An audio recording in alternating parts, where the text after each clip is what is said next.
pay attention to people who like to suck the fantasy out of you or the dreamness out of you or your faith.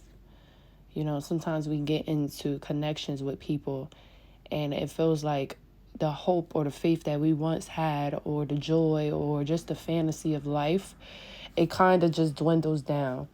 Being around someone who always expects to have a bad day or never expect anything good to happen to them can be very detrimental to your own well-being, because now they are projecting that energy onto you.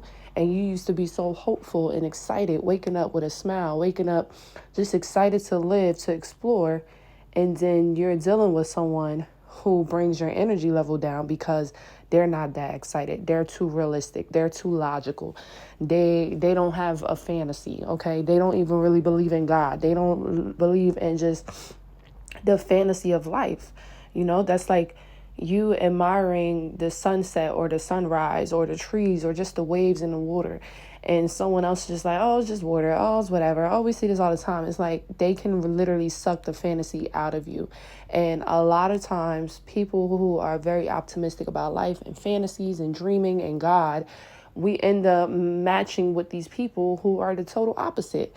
And it's for us to give them a little more God and spread some joy, but also for us to move the fuck along when our duty or job here is done. Sometimes we're literally just sent on an assignment to bring faith into someone's mind or life, or bring God into their life, into their world, bring imagination into their life, into their world.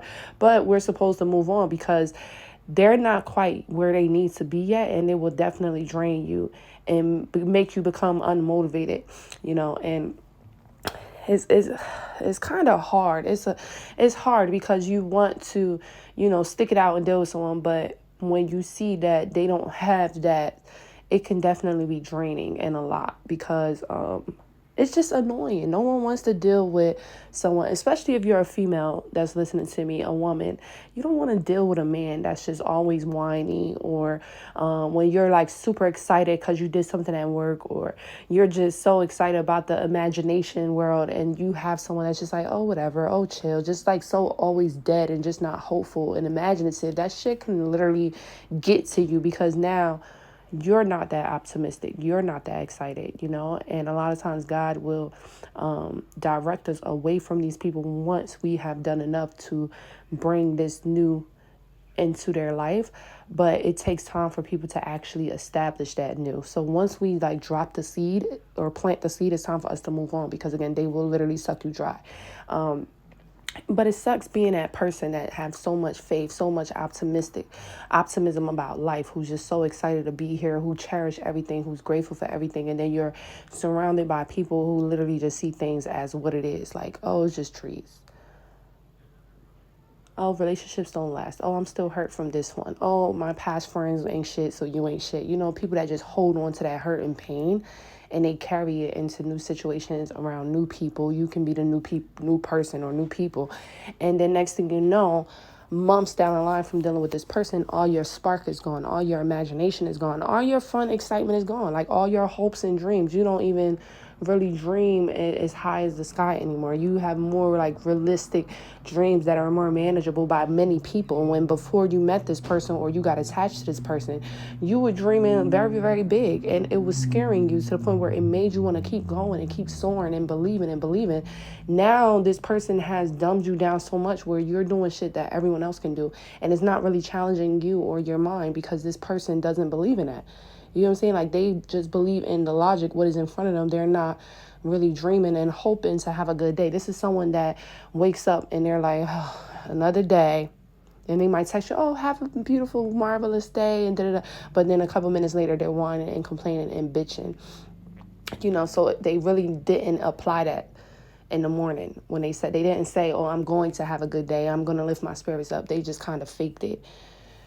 So it's important to realize when you are around these energies, because these energies will suck you out of a good thing, out of a good time. It's like almost like being on vacation with these energies. And you're just excited to explore the city, explore the world, wherever you travel to. You're just excited about the whole experience. And they're just like a Debbie Downer that's just like, oh, this is too expensive. This is too much. I just want to chill. I just want to go here. I want to keep it simple. You want to do this. Or someone like you're getting dressed to go out, right? I'm giving y'all so many examples. You're getting dressed to go out for a girls' night out, or even you're going out with your date, a couple, and maybe he don't really like his outfit, but you're putting y'all, you're putting so much time and effort in your outfit because you care about how you look. You're confident, you love yourself, and you're getting dressed, you're picking out your outfits, and this person just have this energy where they're not like, oh, you're gonna look so good in that. Oh, yes, I love this. Yes, yes, yes. Like, they're just not hyping you up. That's another thing. Like, you need people around you that is literally hyping you up, supportive, especially matching the same energy that you're bringing, not faking it, not matching it in the beginning, and then you get to know them and you see they really don't have no hope. They really don't have no joy. They really don't believe in shit. They always just expect the worst to happen. They expect mediocre, settling as lives. And now you done came along and you're way too optimistic. You're way too much about God. You're way too positive, okay? You're always like, God is going to make a way. Something's going to happen. I'm going to figure it out. And they don't want to be used to that, because we can be used to things all we want, but we can also change that and become a new person. So people just want to be in that. They want to be that. So just be careful out here. It's very crucial. And a lot of times it does happen in relationships. Like, oh my gosh, you'll be so happy, positive about life. You getting on your feet. Things is working out because you've been in the dark. You've been broke. You've been homeless. You've been through it. So now God has brought you through so much where you're just so grateful. You're just so blessed. You're just always trying to have a positive energy, positive attitude. You're coming into this relationship with a positive outlook. You're coming into this friendship with a positive outlook. And then you're dealing with these people who just want to always be so logical about a situation and they never can dream. And I speak on that all the time. If you're way too logical and analytical about things, God cannot move in your life because he's one of those you have to make believe. It's like your imaginary friend. You have to believe in the magic to actually believe in God and believe in the Holy Spirit. So when people give me that vibe, I'll be like, okay, you're not mystical at all. God can literally be following you in a cloud and you'll be looking at the cloud like, oh, this is just a regular cloud. This is normal. This is regular. Oh, okay. Yeah, you're like the children of Israel crying and whining when God is literally right there. Okay, I see how you are. You know what I'm saying? So when you notice what type of vibe these people bring and how they are and how they can definitely like drain you from your energy. It's energy vampires for real. Beware, get away as safe as possible, as solid as possible as you can, because some people could be narcissistic, and when you decide to get away from them, they could start, doing the most. So you always want to do like a smooth, clean, silent exit wherever you're leaving, a job, a relationship, a family, house, bitch. You always want to make sure that it's very classy, demure. You're not ran through, used and abused and none of that, but you still kind of handle yourself with grace and class. If someone want to leave, you let them, period. We don't do the whole hollering and hooting to get someone to know our word for it to stay or to change, to act right. If a motherfucker want to act right, they're going to choose to act right. If a motherfucker don't want to be broke no more, they're going to choose to get a job. They're going to choose to work. They're going to choose to take care of something that they actually care about. So we're not in a business to making sure that people love us or trying to get people that love us or trying to prove things. No, you don't do shit like that, okay? When you're working with someone, when you're dealing with someone, if you see that their energy does not match, you're a lunatic. If their delusion does not match yours, if they're not delusional about you when you meet them, like, oh my gosh, I'm so excited to get married and have this, and this.